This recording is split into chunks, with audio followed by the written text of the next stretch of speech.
Vamos lá, gente. Isaías, capítulo 40, do verso 28 até o 31. Eu vou ler na Nova Almeida atualizada. Isso vai ser o nosso ponto de partida e o trilho da nossa reflexão hoje. O texto sagrado diz assim: será que você não sabe, nem ouviu, que o eterno Deus, o Senhor, o Criador dos confins da terra, nem se cansa, nem se fatiga? A sabedoria dele é insondável. Ele fortalece o cansado e multiplica as forças ao que não tem nenhum vigor. Os jovens se cansam e se fatigam, e os moços de exaustos caem. Mas os que esperam no Senhor renovam as suas forças. Sobem com asas como águias. Correm e não se cansam. Caminham e não se fatigam. Eu vou pedir a gentileza de você repetir comigo a declaração do verso 29 e depois a do 31. Se puder, me acompanha com gosto e vontade. Diga comigo: ele fortalece o cansado e multiplica as forças ao que não tem nenhum vigor. Agora o verso 31, diga: os que esperam no Senhor renovam as suas forças.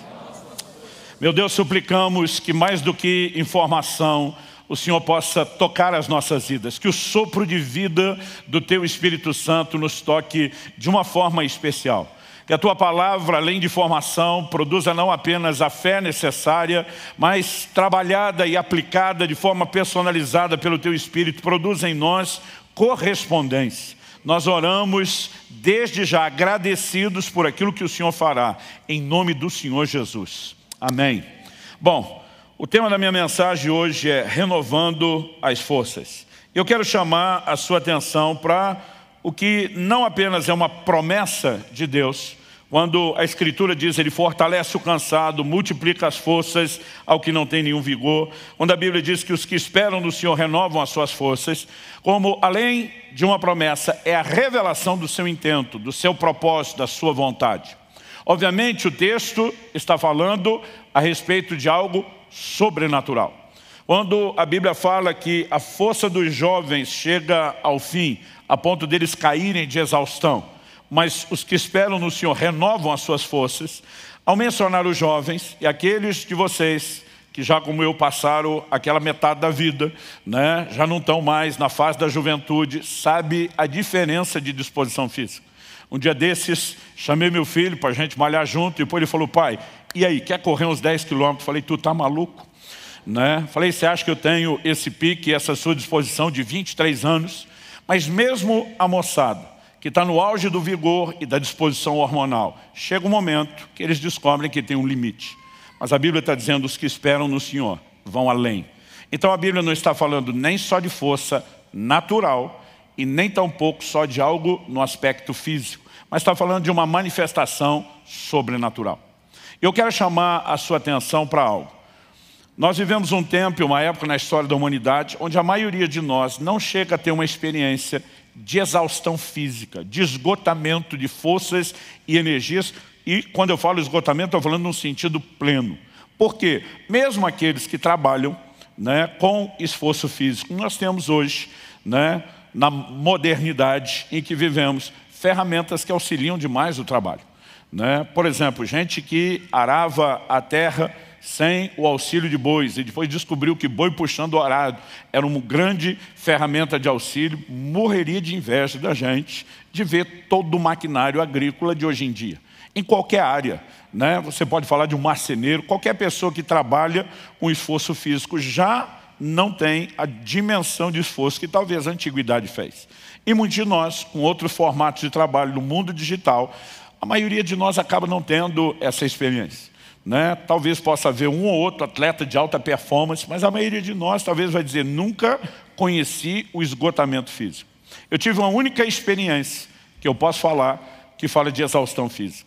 Em fevereiro de 1993, estava ministrando um evento em Itajaí, Santa Catarina. Eu lembro que o evento terminava, acho que no domingo pela manhã, e a gente se programou ali no final da manhã, para o começo da tarde, ir para a praia. Tinha um grupo de irmãos que tinham vindo de Goiânia, né, um dos poucos estados do Brasil aí, que a gente fica sempre brincando com eles: vocês não têm mar, como se fosse uma grande coisa da qual se orgulhar. E eles resolveram que queriam conhecer o mar, nunca tinham tido contato com o mar. Quando nós chegamos, a praia estava toda sinalizada pelos bombeiros com bandeira vermelha, o mar estava de ressaca, mas apesar do perigo, eu falei para um irmão, um morador local que estava nos ajudando, falei, cara, essa turma nunca pisou na areia do mar, nunca viu o mar, nós temos que dar alguma coisa para eles. Ele falou, pastor, então vamos nesse lugar aqui. E aí quando nós entramos, estava mais ou menos assim, com água até só perto da cintura, porque ele estava preocupado. A gente não ficou 10, 15 minutos, ele falou para mim, pastor, eu conheço muito bem essa praia. Ele falou, do jeito que o mar começou a puxar, em 10, no máximo 15 minutos, essa turma não sai mais, mesmo quem sabe nadar. Eles não estão acostumados com isso. Eu acho melhor a gente mover esse grupo todo por precaução para aquele lado, deixar eles ainda mais no raso. Eu falei, vamos ter todo cuidado. Movemos o time todo. Tinha um cara que não era do grupo, estava conosco. Mas ele não quis sair conosco. Estava inclusive com uma prancha de buddy-buddy. A gente pensou, esse é o único que não tem como afogar, está com a prancha. E saímos. Mas daqui a pouco, entre o barulho de uma onda e outra, eu estou ouvindo gritos. E eu olho na direção de onde nós saímos. Está um cara lá se debatendo. Eu não vi mais a tal da prancha, mas parecia ser o cara que não quis sair com a gente. E ele está desesperado pedindo por ajuda. Aquilo me deu um rompante que eu não conseguia pensar. Falei para a turma, estou indo buscar. Aquele morador falou, pastor, não vá. Já está difícil sair sozinho. O que dizer trazer alguém. O senhor não vai conseguir. Ele falou, eu vou chamar o bombeiro. Eu falei, então chama o bombeiro para tirar nós dois, que eu vou tentar trazer esse cara até onde der. Né? Eu não conseguia pensar naquela hora, mesmo não tendo a experiência dele. E eu fui nadando na direção do cara. Não me deu muito trabalho, porque dizem que o perigo nessa hora é que o cara no desespero agarra e você afoga os dois. Ele estava bêbado, mas pensa um cara bêbado. Eu só lembro de ter chegado assim perto, já sentindo o bafo e ele dizendo, agora vai morrer nós dois. Eu falei, está amarrado em nome de Jesus. E eu tentava nadar, trazer aquele cara de volta. E apesar dele não dar trabalho, ele também não ajudava muito.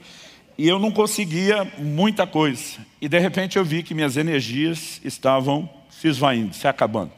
E eu comecei a orar, falei, Senhor, não sei qual foi aquela manha do Pedro andar em cima d'água, mas eu preciso de ajuda, eu preciso de ajuda, eu preciso de ajuda. E de repente eu percebi que o mar puxava muito mais por baixo do que por cima.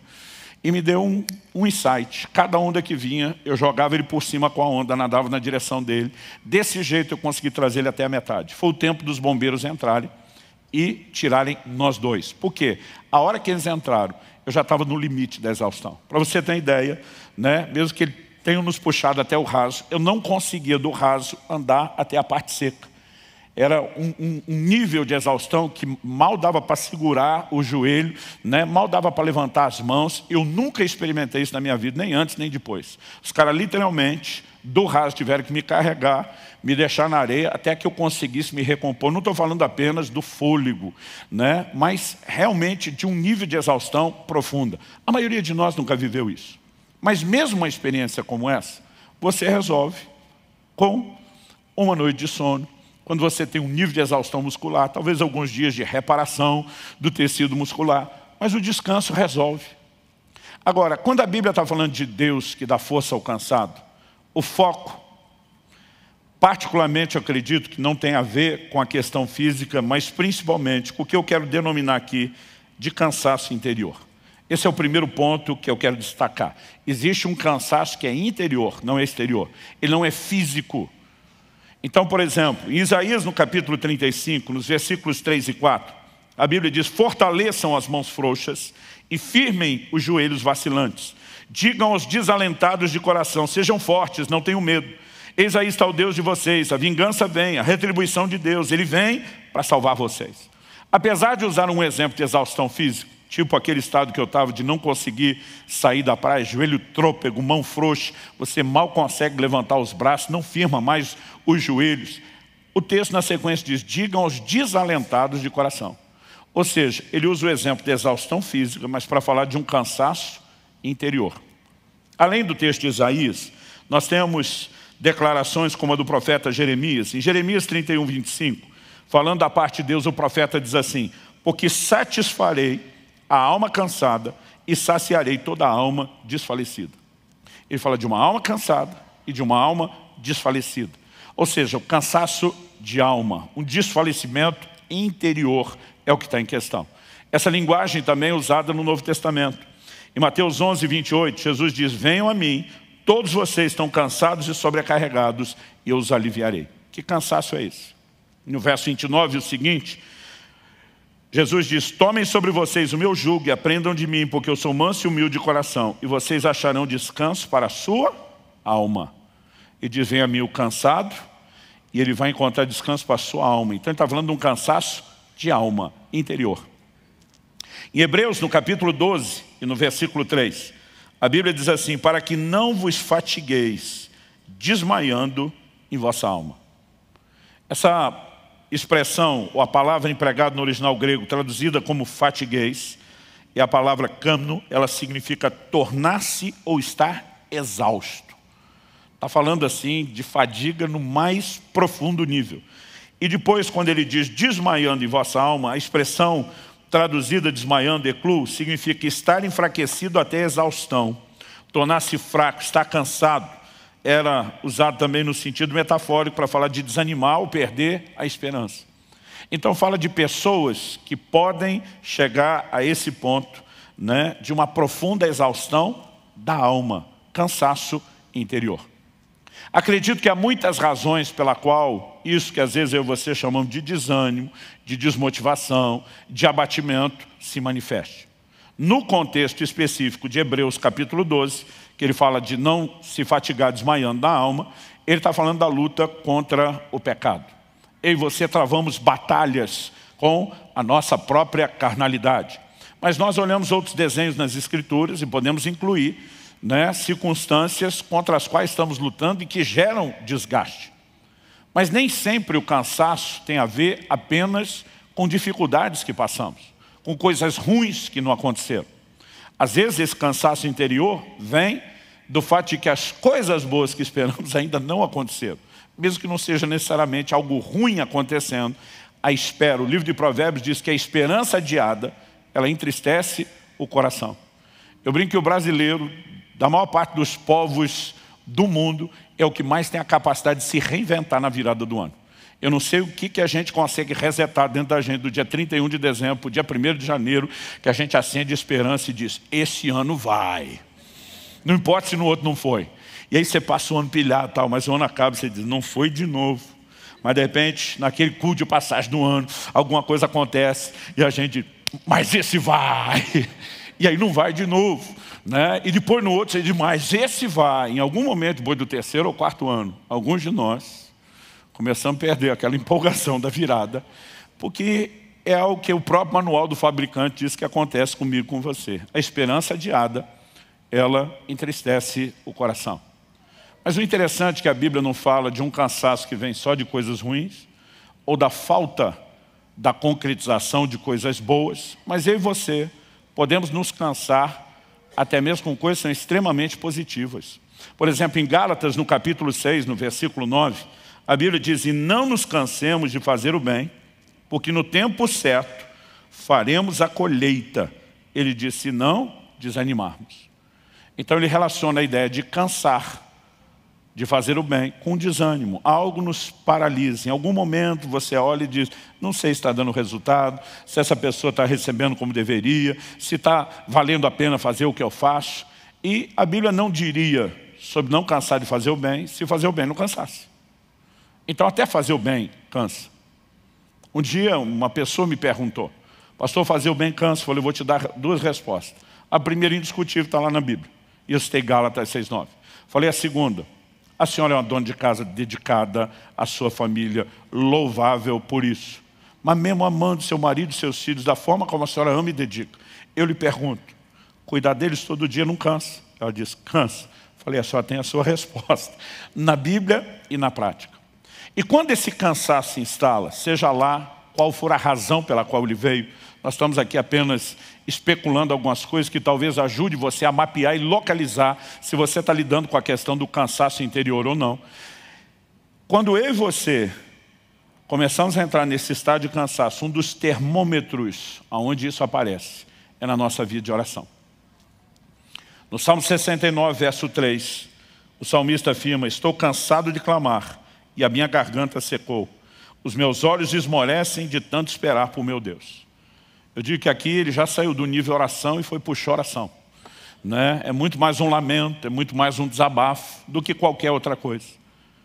Se isso não fosse verdade, de que o cansaço parece se manifestar e paralisar até a nossa vida de oração, porque em Lucas 18:1, a Bíblia diz que Jesus teria contado uma parábola sobre o dever de orar sempre e nunca desanimar. De alguma forma, esse desânimo contagia a vida de oração e a gente começa a perceber não só a indisposição, talvez de fazer o bem, de lutar contra uma circunstância ou contra a questão do pecado, mas até mesmo de orar. E é quando nesse outro terreno a coisa começa a se manifestar que eu e você podemos ter problemas maiores. Porque pelo menos esse aspecto da oração é o ponto onde a gente podia mudar e reverter o quadro. E eu quero chamar a sua atenção para o fato de que Deus fez uma promessa. Ele fortalece o cansado. Ele multiplica as forças ao que não tem nenhum vigor. É a sua palavra e Ele é fiel àquilo que Ele falou. Pastor, então é só eu estar cansado que Deus vai agir? Não. A Bíblia diz que os que esperam no Senhor renovarão as suas forças. Então, Deus está dizendo o seguinte, Ele se revela como o Eterno, o Criador dos confins da terra, o Senhor que não se cansa e nem se fadiga. E esse Deus que não se cansa, que não conhece o que é cansaço, porque é um ser absoluto, completo, onipotente, Ele diz, eu quero usar o que eu tenho, que é essa força que nunca se cansa, para estender a você que não tem o que eu tenho, a força que te faz superar o seu cansaço, inclusive o seu interior. Mas de alguma forma esse posicionamento de esperar, de depender de Deus, é que pode nos conectar com uma provisão, repito, sobrenatural. Estou falando de algo que é maior do que mera motivação ou encorajamento emocional. E nós precisamos aprender a conectar com Deus. Quando experimentamos sua intervenção, e essa é a segunda coisa que eu vou destacar, a primeira foi enfatizar o cansaço interior, eu e você podemos viver dois níveis distintos de experiência com Deus, no que diz respeito à forma como Deus nos fortalece quando estamos cansados. A primeira delas, eu definiria como aquela quando o Senhor vem a nós. A segunda, eu definiria como aquela que nós temos que ir a Deus. E não importa a dinâmica, se o Senhor está vindo ao nosso encontro, se nós decidimos ir ao dele, são dois formatos reconhecidamente bíblicos através do qual Deus se manifesta e intervém na nossa vida. Então me deixa dar tanto um exemplo bíblico como um exemplo pessoal que ilustre a aplicação da verdade bíblica sobre cada um dos dois. Em 2 Timóteo, no capítulo 4 e nos versículos 16 e 17, o apóstolo Paulo diz assim, na minha primeira defesa, ninguém foi a meu favor, todos me abandonaram. Outra tradução diz, ninguém esteve ao meu lado. A NVI diz, ninguém apareceu para me apoiar. E depois de dizer que todos o abandonaram, Paulo diz que isso não lhe seja posto na conta. Verso 17, mas o Senhor esteve ao meu lado e me revestiu de forças para que através de mim a pregação fosse plenamente cumprida e todos os gentios a ouvissem e fui libertado da boca do leão. Eu acho massa Paulo falar, e daí? Que essa turma com quem eu tinha uma expectativa, gente que me ama, que se importa, que eu contava que estivesse lá, não apareceu. Ele diz, o Senhor esteve ao meu lado e me revestiu de forças. Ou seja, esse posicionamento de Jesus estar ao lado, não é ele estava ao meu lado para fiscalizar, para ver como eu iria reagir. Ele estava ao meu lado para intervir. Ele estava ao meu lado para me revestir de forças. E eu e você podemos ter experiências onde o Senhor vem nos socorrer no momento de necessidade, onde Ele se coloca ao nosso lado, Ele vem a nós para nos comunicar forças. E uma das primeiras experiências, marcantes pelo menos, que eu tive nesse sentido, eu estava no primeiro ano do meu ministério pastoral, nós estamos falando de 94, porque eu comecei a pastorear em dezembro de 93, antes disso eu passei alguns anos viajando, pregando no ministério itinerante, e não bastou alguns, não tinham passado muitos meses, bastou um pequeno período de tempo para que eu tivesse já que lidar com um grande desânimo. Foi uma somatória de circunstâncias, lutas e desafios pessoais, que envolvia inclusive o recentemente ter deixado a casa dos pais, morar no estado e num lugar longe, numa época que a comunicação era complicadíssima e dificílima, né? Some-se a isso outros problemas e crises que eu mesmo vim enfrentando, os desafios de um ministério pastoral que era diferente de quem vivia no itinerante, só de conferência de avivamento em conferência de avivamento, agora ajudar os crentes a lidar com os problemas, você ter a realidade do dia a dia, de gente que você investe e não corresponde, aquilo tudo foi somando. E eu lembro de uma manhã que eu acordei para lá de desanimado. Eu lembro que uma das primeiras coisas que eu falei para Deus quando acordei foi a seguinte, falei, a tua palavra diz que o Senhor está conosco todos os dias até a consumação do século. E eu sei que a tua palavra é que é a verdade e não o meu sentimento. Mas deixa eu ser honesto com o Senhor a respeito de como eu estou me sentindo. Já aprendi há muito tempo a ser honesto com Deus. Até porque mesmo que você não seja, Ele sabe como você está. Né? Então eu falei para Ele, a sensação que eu tenho é que o Senhor me jogou nessa cidade, trancou a porta por fora, engoliu a chave, se mandou e me largou aqui sozinho. E não tem nem como fugir daqui. E eu falei para Deus, o sentimento é de abandono. Falei, eu sei que isso não é verdade, mas eu não estou conseguindo alinhar a minha emoção com a verdade da palavra e quero ser honesto. Levantei, fui para uma reunião de oração que a gente tinha logo cedo. De lá comecei os atendimentos, né? Que tínhamos agendados aí o tempo todo, um pedaço do almoço, começo da tarde livre, fiz um monte de visita, voltei para os atendimentos, emendei para um culto à noite. Depois do culto, tínhamos uma situação difícil para resolver e eu gastei horas numa reunião de conciliação familiar. Eu lembro que eu cheguei em casa, era depois de 1h30 da manhã, antes de 2, mas jamais de 1h30. Cheguei tarde, cansado, pelo menos aquele dia corrido me distraiu, não me deixou lembrar do sentimento. Mas eu lembro que a hora que eu estacionei o carro, o estacionamento ficava atrás de um prédio que eu morava. A hora que eu desliguei o carro, eu percebi, no instante que eu desliguei o carro, que a luz que normalmente acendia automaticamente à noite ali no estacionamento, provavelmente estava queimada com algum problema, estava tudo muito escuro. Tão escuro a ponto, naquela época você não fechava carro no controle, era na chave. Né? A ponto de eu ter dificuldade de localizar ali a fechadura para conseguir. Enquanto naquela missão no escuro, tentando fechar o carro com a chave, uma voz rouca e cavernosa ressoa atrás de mim. Você está cansado. Eu já ia virar repreendendo o Satanás. Depois eu levei em consideração a segunda possibilidade. Quem vive aprontando com os outros, sempre fica meio que de prontidão com o que podem fazer com ele. A Bíblia diz que quem semeia vento, colhe tempestade. Naquele momento, eu dei primeiro uma olhada, falei, antes de eu dar motivo para depois ainda tirar com a minha cara, olhei para a janela do prédio onde morava, se não era outro amigo, a voz não era dele. Né? Enquanto eu estou ali procurando, sai um irmão das trevas, do canto mais escuro, rindo. Era um irmão da igreja que usava o mesmo estacionamento. Falei, pastor, desculpa, eu não resisti. Eu vejo que vocês estão sempre aprontando com o outro. Vocês, era principalmente eu, e o pastor Luiz Gomes, que ministrou aqui no Sobrenatural. Nós dividimos um apartamento quando solteiro. E eu só pensando, miserável, você me paga, vai ter troco. Né? Eu por fora sorrindo, cara de paisagem, por dentro assim, a maldade já programando o que é que eu podia fazer de volta. E eu acho que distraído com aquilo, eu não tinha percebido o tamanho do susto que eu levei. Na hora de subir a escada, e era um andar só, o apartamento que eu morava era um andar de cima só. Eu percebi o tamanho do susto, que as pernas estavam mole. Estava difícil subir a escada, eu só pensando, vai ter troco. Mas ao mesmo tempo que eu planejava a minha vingança, eu estou nessa, não quero que me peguem de novo. Então eu entrei com muito cuidado na casa, dei uma boa olhada. Né? Eu lembro que quando passei, vi a porta do quarto do Luiz fechada, pensei, já deve estar dormindo, mas por precaução, a hora que eu entrei, fechei a minha. Eu tinha um dispositivo de segurança, depois que eu trancava aquele quarto, ninguém entrava. Mesmo assim, por precaução, olhei embaixo da cama, nada. Abri o guarda-roupa, eu sei que você vai ficar tentando imaginar tudo que a gente aprontava um com o outro. Coisa de moleque mesmo. Quando eu tinha certeza que não tinha mais ninguém para me dar um susto, fui para a cama dormir. E, gente, eu calculo que deve ter sido de 2 a 3 minutos só. Porque eu lembro que foi o tempo de eu deitar do lado direito, senti que não acomodou, virei de costa a nada, virei para o lado esquerdo, para o lado da parede. A hora que eu virei para o lado da parede, uma mão me pegou no ombro. Depois de toda aquela checagem, que não tem ninguém, sabendo que não tem ninguém como entrar.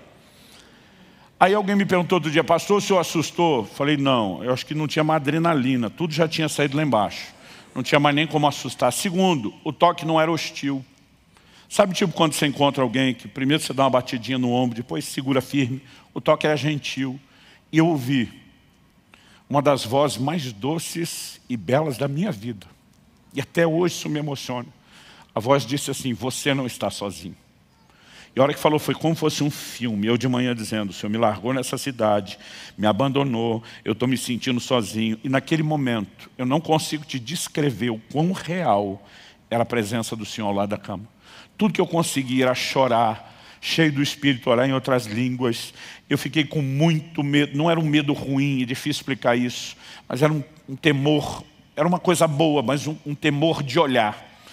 Né? Eu gastei um tempo ali chorando, eu sentia que aquela presença continuava ali, eu criei muita coragem para dar uma espiadinha, não via ninguém ao lado da cama, mas eu sentia aquela presença tão forte, e eu não consigo te descrever o quanto aquele toque me turbinou. Até hoje, tem dias quando começa a bater o cansaço, e eu lembro da experiência, a lembrança já me dá outro gás, parece que eu agarrei no trifásico. Você não está sozinho. Essa talvez seja uma das minhas versões na vida pessoal, para dizer o que Paulo falou. O Senhor esteve ao meu lado, Ele me fortaleceu. Eu tenho certeza que aquele dia não era nenhum anjo do lado da cama, era o Senhor que estava ali me tocando, ministrando. Muitas vezes Ele virá ao nosso encontro, Ele vai comunicar o que não tem explicação. Né? Não estou falando de alguém que me motivou, eu recebi uma descarga, aquilo tocou meu corpo, tocou minha alma, tocou meu espírito. Eu fui revestido de Deus de uma maneira sobrenatural. Isso, embora tenha sido extraordinário, me gerou uma expectativa que eu diria desequilibrada. Por quê? A partir daquele dia eu imaginava, sempre que estiver precisando, o gás vai vir desse jeito. Mas nunca rolou outra dessa. Na verdade, não demorou muito tempo para eu descobrir que esse não é o único formato de Deus nos fortalecer. Há momentos onde Ele vem a nós. Há momentos onde Ele espera que nós possamos ir a Ele. Em 1 Samuel, no capítulo 30, eu vou dar outro exemplo bíblico e depois, de novo, quero compartilhar um exemplo pessoal que ilustre a aplicação. 1 Samuel, capítulo 30, a Bíblia diz que Davi e os seus homens chegam em Ziclag, cidade dos filisteus, onde eles haviam se estabelecido enquanto fugiam de Saul. E a Bíblia diz que ao chegarem, descobriram a cidade destruída, queimada pelos amalequitas, descobriram que mulheres e crianças tinham sido levadas cativos junto com todo o gado. A Bíblia diz que Davi e os seus homens, verso 4 diz assim, então Davi e o povo que estava com ele ergueram a voz e choraram, até não terem mais forças para chorar. Aqui, gente, não é que eles não tinham força para reagir, eles não tinham força para continuar chorando. Você consegue imaginar o nível de abatimento dessa turma? E a situação que parecia não poder piorar, deu sinais de que pioraria. Anos atrás eu ouvi uma frase que nunca saiu da minha cabeça. Foi uma pessoa dizendo, quando eu achei que tinha chegado no fundo do poço, descobri que o fundo do poço tinha porão, dava para piorar.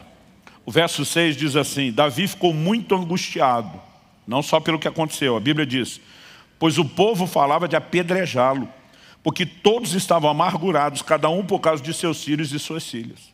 O texto diz assim, mas Davi se reanimou no Senhor seu Deus. A NVI traduziu, Davi, porém, fortaleceu-se no Senhor seu Deus. No momento em que não tinha força nem para chorar, a Bíblia não fala do Senhor se colocando ao lado de Davi, como fez com Paulo. Mas Davi naquele momento disse, se eu não correr para Deus, o que já está feio vai piorar. E a Bíblia diz que ele toma uma decisão, ele se fortaleceu no Senhor seu Deus. Ele não apenas encontra forças para lutar, a história mostra que ele consegue animar os seus homens, eles saem no encalço dos amalequitas, não apenas numa missão de vingança, eles resgatam tudo e todos que se perderam. A história termina com uma intervenção de Deus, mas foi necessário alguém decidir ir ao encontro do Senhor e dizer, eu vou encontrar forças para lutar. E essa segunda forma de Deus agir, a experiência que para mim ficou mais clara, em termos da didática, do aprendizado, né, de que não só ela é importante, mas é um dos formatos que Deus usa, aconteceu no parto do Israel, nosso primeiro filho. Um tempo antes, um dia eu estava orando e o Espírito Santo falou comigo, né, ora e jejua, você vai experimentar uma grande batalha na hora do parto.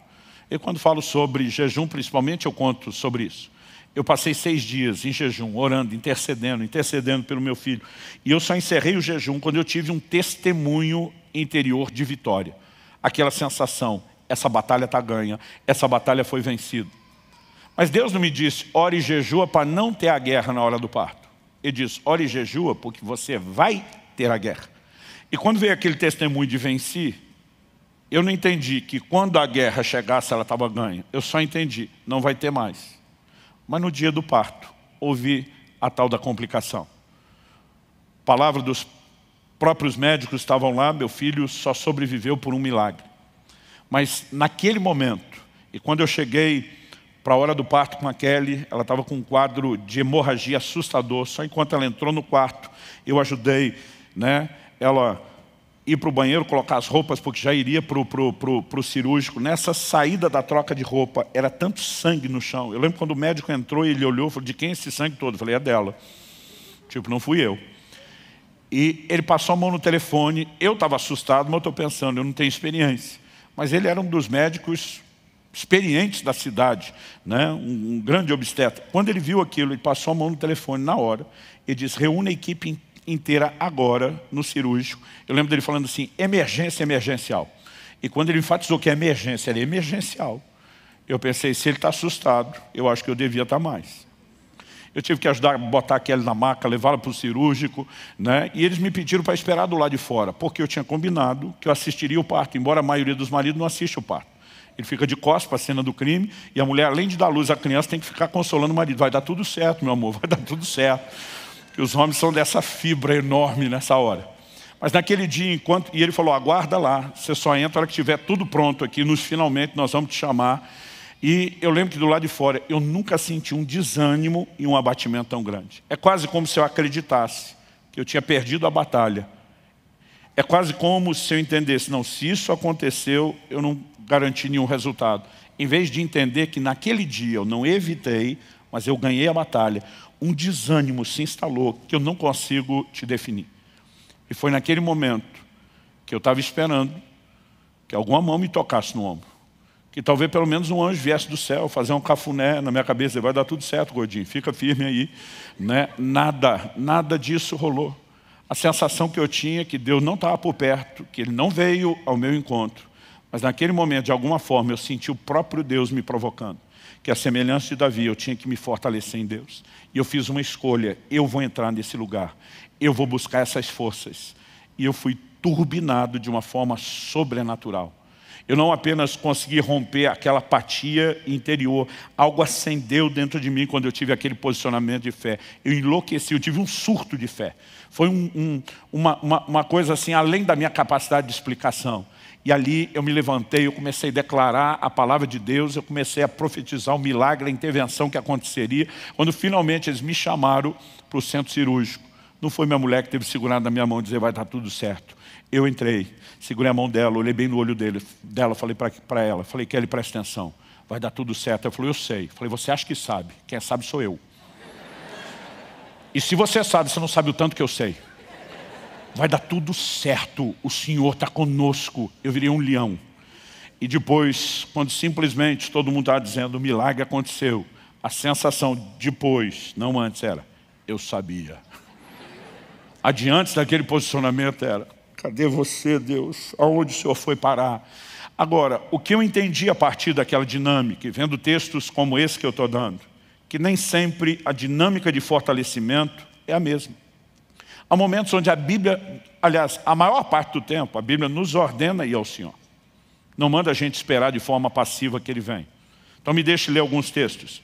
Efésios capítulo 3, verso 16.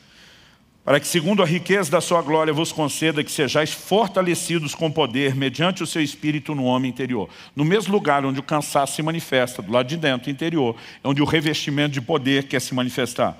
Efésios 6,10 diz, quanto ao mais, sede fortalecidos no Senhor e na força do seu poder. A maior parte das versões traz isso no imperativo, fortalecei-vos no Senhor e na força do seu poder. É você que vai lá buscar as forças em Deus. Colossenses capítulo 1, verso 11, sendo fortalecidos com todo o poder, segundo a força da sua glória. A verdade é que a maioria das circunstâncias, eu e você vamos descobrir que nós estamos numa espécie de batalha de improviso. A gente não se sente pronto para ela, nem em situações como a minha, quando Deus ainda avisou que haveria uma batalha, de alguma forma a gente parece criar uma fantasia e dizer, não vai ser bem assim. E a sensação muitas vezes que a gente é pego de surpresa, de improviso. Quando eu falo de improviso parece que você tem que lutar, de uma forma para a qual você não sente que está preparado, né? E quando eu falo preparado, não é nem só treinado, você não parece não ter os recursos. Isso sempre me faz lembrar de uma declaração de Deus, que está lá no livro do profeta Joel, no capítulo 3, versículos 9 e 10. Deus diz: proclamem isso entre as nações, declarem guerra santa e convoquem os valentes. A palavra valente aqui não é só um corajoso, está falando de um guerreiro, de alguém que se dispõe à luta, né? Nós sabemos pelo contexto, o texto diz assim, que todos os homens de guerra se apresentem e se preparem. Transformem suas lâminas de arado em espadas e as suas foices em lanças. Ou seja, Deus está dizendo que tem que ainda arregimentar, alistar o exército todo, e que essa turma nem armamento tem. Eles vão improvisar. O improviso é, vão pegar, né, as lâminas do arado, vão pegar as foices, vamos improvisar as armas. E nesse contexto Deus diz que o fraco diga: eu sou forte. A tradução que me impactou e que eu decorei quando garoto dizia: diga ao fraco, eu sou forte. Eu lembro de um dia ver um pregador desses de fé animado, empolgado, dizendo: para dizer que você é fraco, Deus mandou você não falar da sua fraqueza, mandou falar da sua força, porque Deus disse que você não é fraco, você é forte. Eu pensei, não foi isso que Deus disse. Deus diz: diga o fraco. Se Ele chamou a gente de fraco, até Ele está dizendo que a gente é fraco mesmo. E se não te avisar, eu quero te avisar. Isso que você é, fraco, fraquinho ou fracote. Escolhe qualquer um deles. Só que Deus diz: você não vai falar de quem você é sozinho ou naturalmente. Porque Deus está dizendo: você não vai passar guerra sozinho. Você está entrando numa guerra comigo. Então você não está entregue ou vendido à sua própria sorte, aos seus recursos ou à falta deles. Deus está dizendo: porque eu vou me unir a você. E minha força é muito maior do que sua fraqueza. Sua fraqueza vai ser diluída, vai desaparecer no meio da minha força. Então Deus está dizendo: mude o seu discurso, porque você não está sozinho. Então mesmo em batalhas de improviso, eu e você podemos ter um discurso. Nós temos um Deus que fortalece o cansado, que multiplica as forças ao que não tem nenhum vigor. Nós precisamos reconhecer que os que esperam no Senhor renovarão as suas forças. E eu e você podemos entrar numa dimensão completamente diferente de fortalecimento em Deus. Você crê nisso? Em terceiro e último lugar, eu gostaria que a gente considerasse um pouco da importância de lidar com a realidade da nossa fraqueza e limitação. Pastor, certeza que tem importância nisso? Certeza. Eu não sei você, mas já tive que lidar muitas vezes com a presunção de querer ensinar Deus como ser Deus. Eu, por exemplo, tive um acidente de carro em agosto de 93, e declaração de médicos e enfermeiros que me socorreram, que nem eram cristãos. Ele dizia: teu santo é forte, alguém lá em cima vela por você, né? Me explicaram: olha, a pancada que você teve, nesse lugar que nós tivemos que fazer todas as suturas, que é o lugar do hematoma dos cortes, que é a região da fonte. Uma pancada forte é fatal. Nós sabemos que a sua foi muito forte. Os resultados da tomografia são esse aqui, me apresentaram. Eles disseram: a gente não entende, honestamente, como você está vivo, como você não entrou em coma, com esse nível de traumatismo craniano e com essas evidências. Eu lembro que um dos enfermeiros dizia: nós tivemos que reconstruir mais de metade da sua pálpebra esquerda.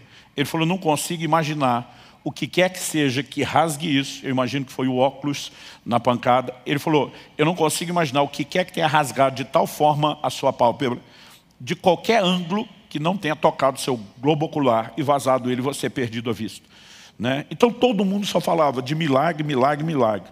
Eu lembro que eu falava para Deus: milagre por milagre, já que o Senhor vai fazer um, não podia ter arrumado o carro lá em cima na estrada em vez de ele cair na ribanceira? Em vez de só ser grato por aquilo que ele tinha dado, eu estava dizendo: o Senhor não podia ter feito melhor? Agora, será que só eu, que já tive esse tipo de dificuldade, ou alguns de vocês também tentaram ensinar Deus a ser Deus? Uma das coisas que me incomodava é dizer: Deus, o Senhor está aí, dizendo que você não se cansa, não se fatiga. Mas o Senhor nos fez de um jeito que a gente se cansa e fatiga. O Senhor não podia ter feito a gente mais parecido com o Senhor? Seres incansáveis, indesanimáveis. E eu lembro que numa época dessa que eu estava nessa presunção de tentar ensinar Deus a ser Deus, eu comecei a entender uma perspectiva bíblica que envolve outros aspectos. A minha e a sua fraqueza, ela precisa ser continuamente, para mim e para você, um lembrete da nossa insuficiência. Precisa gerar em mim e você um senso de dependência da suficiência de Deus. Imagino que se eu e você fôssemos incansáveis e indesanimáveis, não demoraria muito tempo a gente ficar para lá de besta, orgulhoso, arrogante, presunçoso e virar as costas para Deus. Deus deseja partilhar o que Ele tem, o Deus que não se cansa, que não é vencido pelo cansaço, sim. Como? Não nos fazendo sem necessidade dEle, mas nos suprindo com a necessidade que nós temos dEle. Ele nos fortalece o tempo todo. E Ele sabe exatamente o que Ele fez e como fez. A perspectiva que a Bíblia aborda sobre essa questão das nossas fraquezas, normalmente é essa. Dá uma olhada comigo no que Paulo disse em 2 Coríntios, no capítulo 1, eu vou ler do versículo 8 até o versículo 10. O apóstolo diz assim: porque não queremos, irmãos, que vocês fiquem sem saber que tipo de tribulação nos sobreveio na província da Ásia. Foi algo acima das nossas forças, a ponto de perdermos a esperança até da própria vida. Uma tribulação acima, além das forças, a ponto do apóstolo, não estamos falando de um novo convertido imaturo, mas de um dos maiores gigantes da fé do Novo Testamento, desesperado da vida. Mas ele diz no verso 9, de fato tivemos em nós mesmos a sentença de morte, para que não confiássemos em nós mesmos. Observe essa frase. Para que não confiássemos em nós mesmos, e sim no Deus, que ressuscita os mortos, o qual nos livrou e ainda livrará de tão grande morte. Nele temos esperado que ainda continuará a nos livrar. Paulo diz, nesse cenário de fraqueza, de muitas vezes desesperar, e diz, eu aprendi que não posso confiar em mim. Esse é um lembrete da minha insuficiência, da minha incapacidade. Isso gera em mim, diz Paulo, um senso de dependência daquele que é todo suficiente, daquele que é capaz. Quem está entendendo, diga amém. Na mesma segunda carta de Paulo aos Coríntios, no capítulo 12, nos versículos 9 e 10, depois de falar de uma situação específica pela qual ele orou e não viu uma intervenção de Deus, ele diz que o Senhor respondeu ao apóstolo da seguinte forma: então ele me disse, a minha graça é o que basta para você, porque o poder se aperfeiçoa na fraqueza. Outras traduções dizem, o meu poder se aperfeiçoa na fraqueza. De boa vontade, pois, mais me gloriarei nas fraquezas, para que sobre mim repouse o poder de Cristo. Por isso sinto prazer nas fraquezas, nos insultos, nas privações, nas perseguições, nas angústias por amor de Cristo. Porque quando sou fraco, então é que sou forte. Aqui nós temos um paradoxo, uma aparente contradição. Como quando eu sou fraco, é que eu sou forte? Paulo está dizendo, quando eu entro em contato com a realidade da minha limitação e da minha fraqueza, isso me desperta para tirar os olhos de mim, dos meus recursos, e colocar os olhos naquele que é a fonte de toda a força. Paulo diz, quem tem essa consciência, olha para a fraqueza como um lembrete de que há uma outra fonte de onde eu e você tiramos força. A gente entende que a graça dele, que é força capacitadora, nos basta, que o poder dele se aperfeiçoa na fraqueza. Em momentos quando eu e você temos que lidar com fraqueza, ele fala do contexto de coisas que geram desânimo. Ele diz, eu sei que sobre mim vai repousar o poder, haverá uma intervenção sobrenatural. Quem está entendendo, diga amém. Então, em momentos como esse, eu e você precisamos saber para onde correr. Capítulo 40 de Isaías, que é o texto que nós lemos, ele diz, não apenas que os que esperam no Senhor renovam as suas forças, mas uma das afirmações que o texto faz, e eu particularmente gosto muito, ele diz, sobem com asas como águias. Depois ele vai dizer, correm e não se cansam, caminham e não se fatigam. Aqui tem o contraste dos jovens que se cansam, os moços que chegam à exaustão. E depois ele vai dizer, os que esperam no Senhor correm, não se cansam, caminham, não se fatigam. Mas no meio ele diz, sobem com asas como águias. Essa ilustração, para mim, ela é algo que me empolga e me empolga demais. Eu e você, talvez, possamos não perceber de imediato qual é a alegoria usada, porque no contexto aqui, né, da nossa fauna, da biologia, não só do continente, do país, da nação brasileira, mas pelo menos da época que nós vivemos, nós não temos acesso às águias. Mas vamos falar de outras aves que usam da mesma sabedoria. Porque está falando das águias que elas conseguem subir, né? Como normalmente as águias alcançam as maiores alturas. você raramente vê ela batendo as asas, se esforçando. Ela normalmente abre as asas, não apenas para planar, mas ela pega as correntes de vento.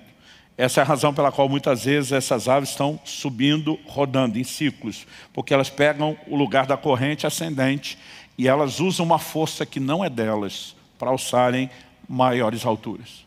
Mas no contexto aqui do Brasil, a gente pode trocar a águia pelo urubu.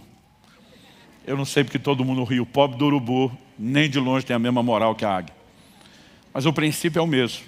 Normalmente você vê aqueles urubus rodando, eles não estão apenas circulando, e normalmente o movimento circular não é descendente, é ascendente. Eles estão pegando as correntes de ar para lá de cima, está procurando o que é que vão comer, mas eles se aproveitam da força do vento para não alçarem as alturas na sua própria força. A Bíblia diz que quando Deus renova minhas suas forças, eu e você também seremos alçados não pelo nosso esforço, mas não também por um vento natural. Eu creio que isso é uma alegoria do vento do Espírito, do sopro, da manifestação do poder de Deus que nos move e nos leva a um lugar onde eu e você não chegaríamos com a nossa própria força. Hebreus 11:34 fala de alguns que da fraqueza tiraram forças. E quando ele diz que pela fé eles da fraqueza tiraram força, não está dizendo que a fonte de força é a fraqueza. A fé fez com que eles conectassem a fonte de força que é Deus. E num contexto de fraqueza, eles conseguiram ter um lembrete. Essa fraqueza só testemunha nossa insuficiência. Nós temos que correr para aquele que é suficiente, para Deus. E pela fé eles acessaram os recursos daquele que dá força ao cansado e multiplica as forças ao que não tem nenhum vigor. Quando eu e você esperamos no Senhor, e essa ideia de esperar fala de um posicionamento de confiança e também de dependência, eu e você podemos acessar forças sobrenaturais. Quem está entendendo, diga amém. Então, para concluir, quando reconhecemos que são os que esperam no Senhor, que renovam as suas forças, precisamos entender como essa dependência em termos práticos funciona. A Bíblia fala de alguns usando fé, mas como exatamente isso funciona? Eu tenho entendido que uma das coisas que eu e você precisamos é crer em Deus a despeito das circunstâncias. A Bíblia fala que quando a vida dos dois, daquele casal, começou a desmoronar em todas as áreas, a mulher de Jó tem um comportamento e Jó tem outro completamente diferente. Tem gente que culpa as circunstâncias por aquilo que ele está vivendo. Mas a verdade é que diante das mesmas circunstâncias, pessoas que vivem exatamente no mesmo contexto podem ter reações muito diferentes. Um exemplo que frequentemente eu dou é que há duas formas de se lidar com a resistência do vento. Um avião usa a resistência do vento para alçar voo, para se projetar. Um carro de corrida usa a resistência do voo não com asa para subir, mas com aerofólio para colar no chão. É a mesma resistência que eles vão enfrentar quando estiver se locomovendo em grande velocidade, que vai ser administrada de forma diferente. Uns a usam para ficar colado no chão, outros a usam para subir. Enquanto a mulher de Jó decidiu ficar colado no chão e age de forma natural, dizendo para o seu marido, amaldiçoe seu Deus e morre. Qual foi a atitude de Jó? Jó 19:25, ele afirma, eu sei que o meu Redentor vive e que ele há de se levantar sobre a terra. Ele está olhando para aquelas circunstâncias terríveis, ele está dizendo, meu Deus não é definido pelo que eu enfrento, eu não vou reagir apenas emocionalmente ao que eu estou sentindo diante disso, eu vou crer em Deus, eu vou acessar os recursos divinos. E a história de Jó é mudada pelo seu posicionamento de fé. Porque se eu visse o conselho da mulher, para quem ele falou, você fala como uma louca, ele teria liquidado e acabado com tudo de vez. Eu e você precisamos aprender como reagir. Em momentos difíceis, nós vamos ter que acessar Deus. Seja um posicionamento de fé, seja usar os meios que nos conectam com a presença dEle. A Bíblia diz em Atos, no capítulo 16, que Paulo e Silas foram presos, passaram por um julgamento sumário, injusto, foram açoitados, estavam com os pés pendurados no tronco, ninguém tratou as feridas, a maioria dos crentes já estaria, no mínimo, murmurando, reclamando e falando para Deus de abandono. A Bíblia diz que lá pela meia-noite, esses dois não dormiam, não deixavam ninguém dormir. A Bíblia diz que eles oravam e cantavam louvores. Eu não sei exatamente qual foi essa dinâmica, mas eu fico tentando imaginar, uma vez que Tiago 5,13 dá uma instrução prática para os crentes aqui dos primeiros dias. Tiago diz assim, se alguém está aflito, ore. Se alguém de vocês está contente, cante louvores. Imagino Paulo e Silas conversando, e Paulo fala para Silas, estamos na prova. Silas diz, pois é. Ele diz, a aflição está pesada. Outro diz, verdade. Ele diz, bora orar. Que é isso que um aflito tem que fazer. Porque se a gente ficar alimentando a fraqueza, é ela que se fortalece. É estranho dizer que a fraqueza se fortalece. Mas se a gente se fortalecer, se alimentar daquele que nos dá força, o caminho é diferente. Eu imagino que os dois começaram a orar. Mas em algum momento, imagino um falando para o outro, mas nós não estamos só aflitos, nós também estamos felizes. O outro diz, é verdade, Deus está conosco mesmo nesse momento difícil. Nós ainda temos o privilégio de estar vivendo isso por causa do Evangelho. Bora adorar também, bora adorar também. Eu vi um pastor uma vez apresentar a teoria, eu ri muito, sabia que ele estava brincando, mas isso me fez lidar com a coisa de uma forma mais divertida. Ele disse que quando os dois começaram a cantar, isso explica porque houve o terremoto naquela cadeia. Porque a Bíblia diz que os céus são o trono do Senhor, mas que a terra é o estrado dos seus pés. Ele diz que à medida que aquele louvor foi subindo, Deus foi entrando no ritmo da música e começou a bater o pezinho dele. E à medida que ele foi batendo o pezinho no compasso da música, o pezinho ou pezão dele, que a terra é o estrado dos seus pés, começou a produzir aquele terremoto. A gente se divertiu com a brincadeira, mas a verdade é que quando eu e você decidimos nos conectar em Deus, e oração, adoração, toda a devoção ainda são meios para isso, nós podemos mudar completamente as circunstâncias. Podemos experimentar intervenções da parte de Deus. Quem está entendendo, diga amém. Mas algo que eu sempre digo para quem está vivendo um momento de cansaço, aprenda a receber, não só diretamente de Deus quando Ele te toca, não só diretamente de Deus quando você foi a Ele, como Paulo e Silas foram, mas muitas vezes, o mesmo Paulo vai falar de uma força e um socorro que Deus manifestou através de pessoas. E a gente precisa saber receber de Deus através de outros. E segundo aos Coríntios, no capítulo 7, nos versículos 5 e 6, particularmente eu creio que aqui Paulo está falando do que aconteceu lá em Filipos, quando eles foram presos. Ele diz, porque quando chegamos à Macedônia, e a cidade de Filipos era parte da Macedônia, não tivemos nenhum alívio. Pelo contrário, em tudo fomos atribulados. Lutas por fora, temores por dentro. Não bastasse o perrengue do lado de fora, ele diz, ainda tinha que lidar com os sentimentos, os temores do lado de dentro. Mas ele diz assim, porém Deus, que consola os abatidos. Diga comigo, Deus, que consola os abatidos. Então Paulo diz, porém Deus, aí ele lembra uma característica de Deus, que consola os abatidos, nos consolou com a vinda de Tito.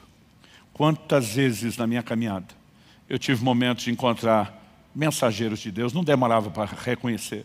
Não apenas porque às vezes algum desses vinha e tocava o dedo na ferida, no ponto que eu não tinha conversado, mas o que liberava da parte de Deus não era mera palavra de ânimo ou encorajamento, era aquele tipo de conversa que comunicava uma graça sobrenatural, havia um fortalecimento, um encorajamento. Eu não sei você, mas tem hora, não é só quando eu estou ouvindo uma pregação, tem hora que eu estou conversando com alguém e alguma coisa começa a acontecer dentro de mim, e a vontade que eu tenho de dizer, eu vou voar. Eu vou voar. Algum negócio acende, parece eletrificar a fé dentro de mim, né? Agora, há momentos onde Deus vai enviar alguém para nos abençoar. Mas você já parou para pensar, e muitos de nós já tivemos essa experiência, você já parou para pensar que em outros momentos, Deus quer usar você para fortalecer a outras pessoas? Isaías capítulo 50, verso 4, fala dessa outra dinâmica. Ele diz, o Senhor Deus me deu uma língua erudita, para que eu saiba dizer boa palavra ao cansado. Boa palavra não é apenas uma boa explicação, não é só um bom conselho, não é só uma boa dose de encorajamento. É quando eu e você carregamos algo que não é nosso, é sobrenatural, comunica vida da parte de Deus. E eu quero que você possa pensar que a razão pela qual você está ouvindo isso hoje é que talvez você chegou aqui cansado e você está precisando renovar suas forças. Mas talvez Deus esteja te abastecendo para que você leve algo para outras pessoas que estão cansadas. E as duas opções podem ser parte do propósito que Deus tem para você. Eu queria que você ficasse em pé para parecer que está acabando.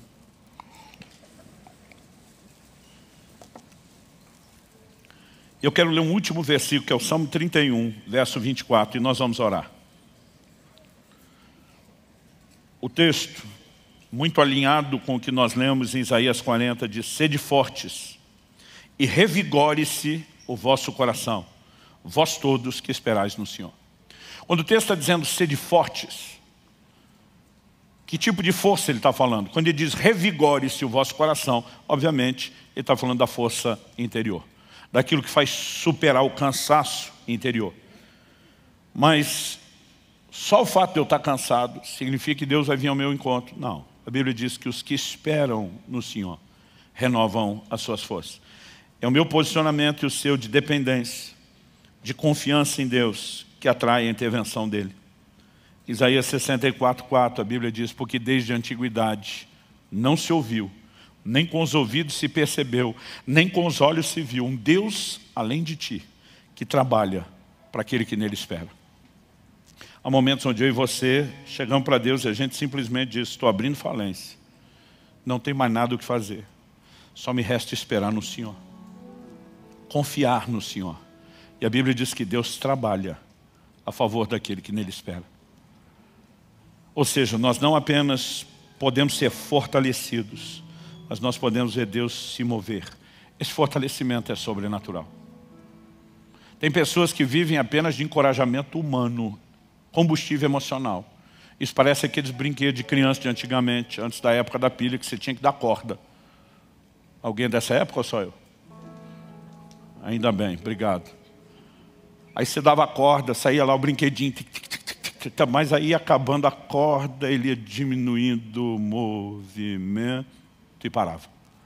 E se você quisesse vê-lo mexer, tinha que dar corda de novo. Tem gente que precisa que alguém dê corda nele todo dia. O que nós estamos falando é mais do que encorajamento emocional, e não estou dizendo que ele não tem a sua importância, mas nem de longe ele se compara com uma descarga do poder de Deus, com o vento do Espírito soprando debaixo das suas asas, te fazendo subir como águia. Aí a conversa é outra. Eu gostaria que nós tivéssemos alguns momentos, alguns minutos nesse momento final, onde nós pudéssemos orar não por protocolo de fim de reunião, mas onde a gente pudesse de fato se expor.